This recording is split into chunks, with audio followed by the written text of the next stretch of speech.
It's on. Okay. Good morning. The Hearing Board of the South Coast Air Quality Management District is in session. Today is Wednesday, December 4th, 2019. The time is 9:15 a.m. and we are meeting in the Hearing Board room in Diamond Bar. I don't know why, but the webcast seems to be not on the Hearing Board. But I don't know if that can be. Ah, there we go. About 9:15 a.m. Not quite. We have one matter on our calendar for today, which is on the consent calendar, and that is South Coast AQMD versus Lubeco, Inc., case number 6089-2 for an order for abatement that is stipulated. We also have one matter of other business, which we will take up after the hearing day and calendar is completed. So I'm going to call that first matter, case number 6089-2. And since it's on consent, there are no parties, but we do have a number of papers to go through and to mark. First of all, we, of course, received the filed stipulation of the parties, and the parties have agreed to a number of things in the stipulation. First of all, the declaration of Jason Aspel. Give everyone a minute to find that. We're going to mark the declaration of Jason Aspel as yes. You like to mark the stipulation? Okay. Then let me redo all these. Okay, we're going to mark the stipulation then as exhibit number 1. Okay, exhibit number 1 will be the stipulation itself. Exhibit number 2 will be the declaration of Jason Aspel, and the parties have agreed to put that in evidence. So the declaration of Jason Aspel is also in evidence. We have also the declaration of Steve Rossi, and we're going to mark that as Exhibit A as an apple. And the parties have also agreed that the declaration of Steve Rossi will be in evidence, and so Exhibit A is in evidence. We have also received a proposed findings and decision for stipulated order for abatement, and we'll mark that as exhibit number 3.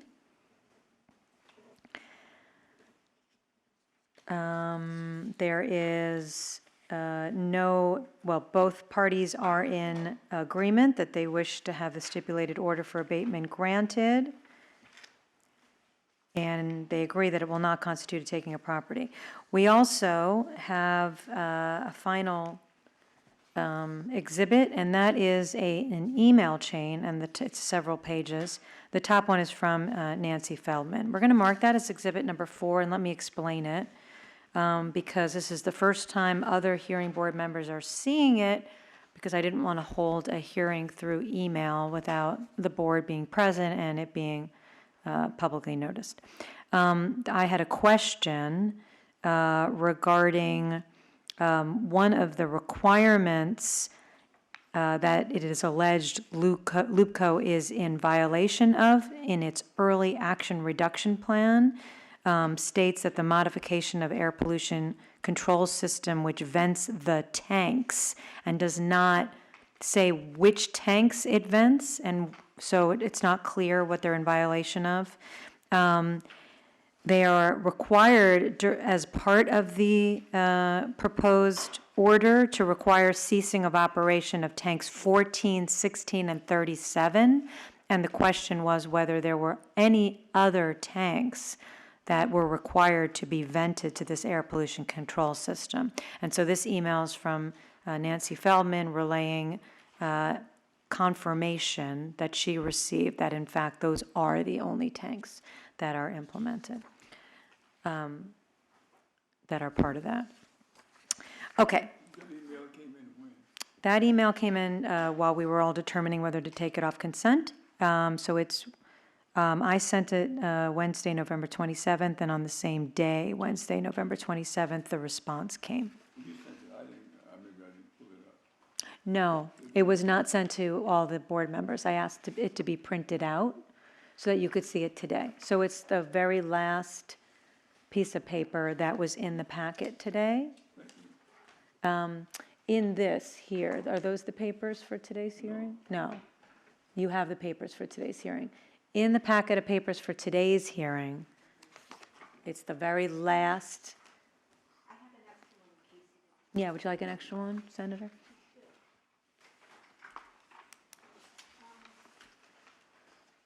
You received hard copies of all of the papers for today.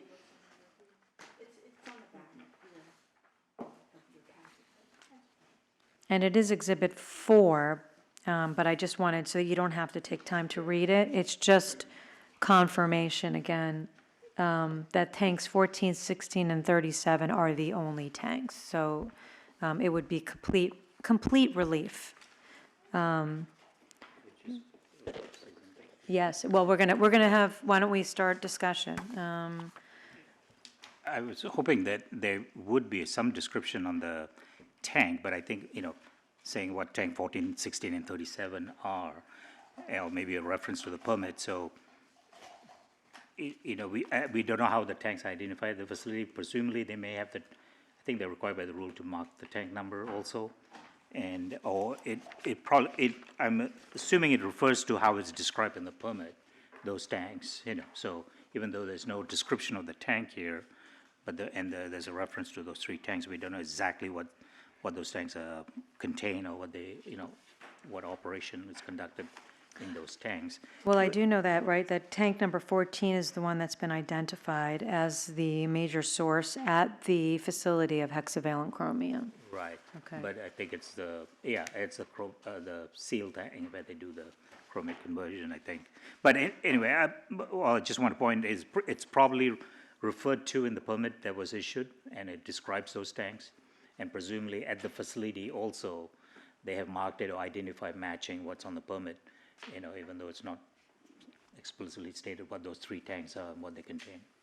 Well, I'm going to assume that that is true, and let's put it on the record that we assume that it's clear. I do know that in Jason Aspel's declaration, he did note, at least I'm looking, he didn't note, but the district inspector that was at the facility, he says in paragraph 17 on page 3, that the district inspector noted that tank 14 is empty and not in operation. So I'm assuming that the district inspector was able to determine which one tank 14 was. Correct. So is that sufficient, do you believe? Yeah, and I think it's identified, tank 14 is identified as a hex-chrome tank under 1469, So I think in the, at least there's some reference to that tank 14 is a hex-chrome tank. Not sure exactly what it does. I know what they do, but it's not explicitly stated, is what I'm trying to get at. And I think what you're trying to get at is we want to be clear that if we are to grant any order today, that it specifically mentions 3 tanks, but those 3 tanks should be the matched tanks that actually contain hexavalent chromium. Or reflected in the permit that was to construct that was issued. And the facility is also correspondingly identified by tank marking that this is tank 14, 16, 37 at the facility. Okay. And the point of that is so that there are no additional tanks that could be exchanged? Exactly, Okay. moved around. Yeah. Okay, so then as part of this, there will be the explicit understanding, should we grant this order, that this order covers tanks, our understanding of what tanks 14, 16, thank you, and 37 are, and that they will not be exchanged for other tanks, and that it is the purpose of those tanks that we are ordering not to be used. So we're ordering that no tanks be used for those purposes, whether they're 14 or number 85. Yeah, and, yeah. Okay, so let's be clear about that again, but when we get to any motion. But would you like to, anyone like to start discussion? Ms. Verdugo Peralta? In reading this, my concern went back to, and while I know it's not the same type of exact facility, to the BP issue that we had way back when. And it all started because of the fact that the inspectors were not given access to the tanks that were not covered on the BP property. So I just want to make sure that in this agreement, that our inspectors will have access at any time that they deem necessary to go on the property and inspect these particular tanks and/or anything else that they see that's out of order. That was my only concern. As I was reading this thing, it just brought all of that back about access. there are no allegations that there is no access. Both the district and Lubeco have stipulated to this order, and the district has not expressed any hesitations on that. So I would, and also the declaration of Jason Aspel shows that there have been inspections. So is that sufficient? We can't change a stipulated order, Yeah, I but understand without the that, parties but being present. That's just my concern, that we don't put that in there from the get-go. And whether it's this property or any other property, that it's an absolute, understood agreement between the district and whatever facility, that we will always have access. That's my only concern. Understood, and I think the parties will be listening to this hearing either now or we'll go back and listen to the webcast, and I'm sure they will hear that and understand.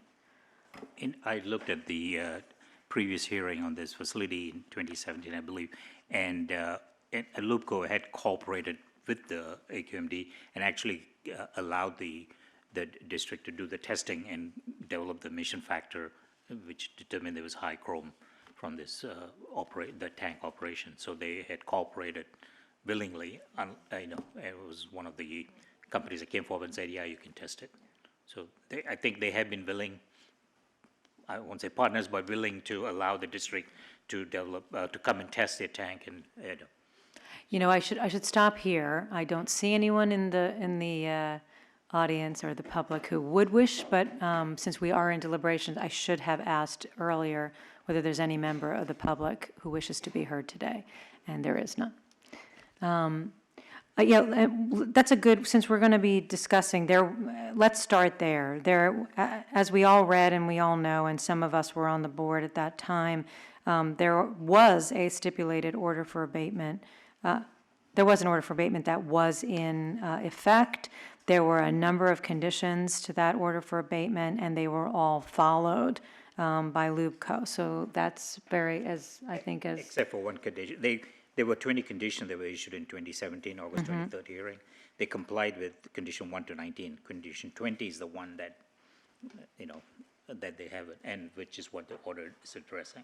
Right, the issue is that they were required within so many days, 150 days from the issuance of permit to construct to complete what they needed to do, construction of all equipment, et cetera. And as we know from reading the papers, there are not pollution control devices on that are completely installed and in effect on spray booth number 1 and also on 3 different tanks.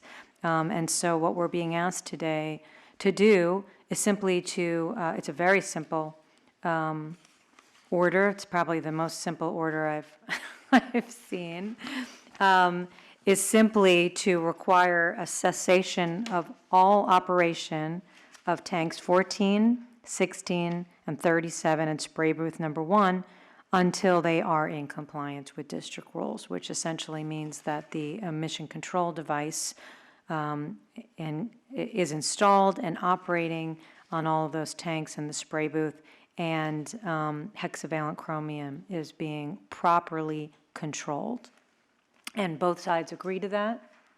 Seems like to me they did. And the jurisdiction of this board would therefore continue until there is either compliance with district rules or, I guess, infinity, but I assume until there is compliance with district rules. And so I do believe that there is good cause. Anyone else wish to say anything about that? I agree. I think we can find good cause. The three tanks and the spray booth, number one, are not in operation. I think they have been, according to the testimony from Mr. Rossi, they've been had some difficulty in finding the ultra-low particulate filter, arrestor filter. So, and then only after they install it will those tanks be operated. So, Senator? Both parties have looked at the stipulated order, concurred with it. We have declarations of two individuals saying what the situation is. One guy owns the company. And if we had any issue with what before us today, we should not have agreed to put it on consent if you thought we want to raise those questions. Otherwise, given the fact that both sides have looked at the ins and outs, ups and downs, and problems that may be associated with this process, talked about a filter they're going to have in some time to come that would cause them to maybe to be in compliance.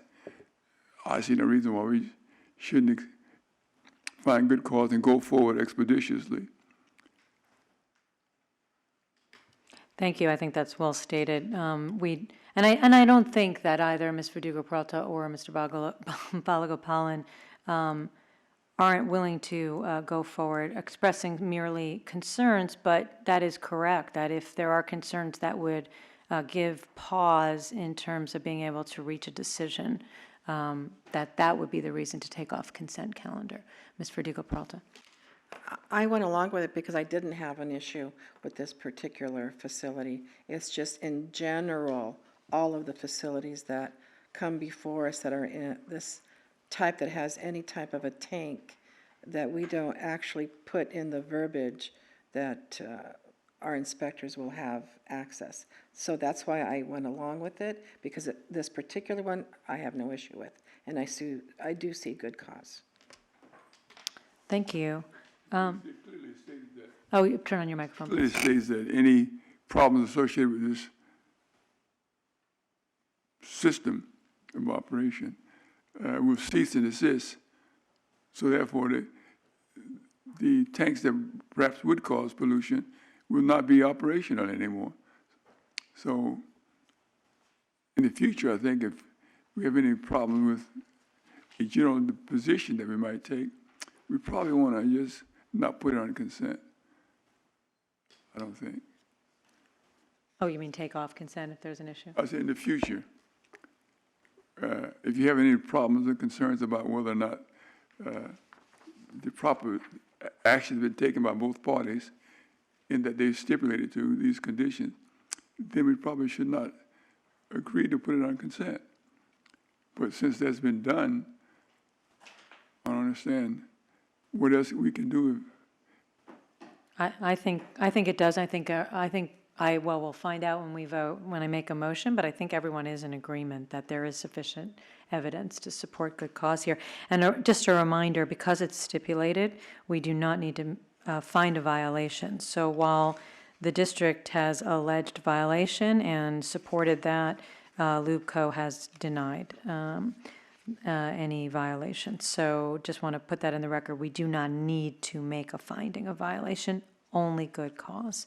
And I do believe that the points made by, and I'll make a motion by Ms. Verdugo-Peralta regarding ensuring that Lubeco, which it has in the past, so there's no reason to believe it won't in the future, but ensuring that there is access to inspectors whenever they are present.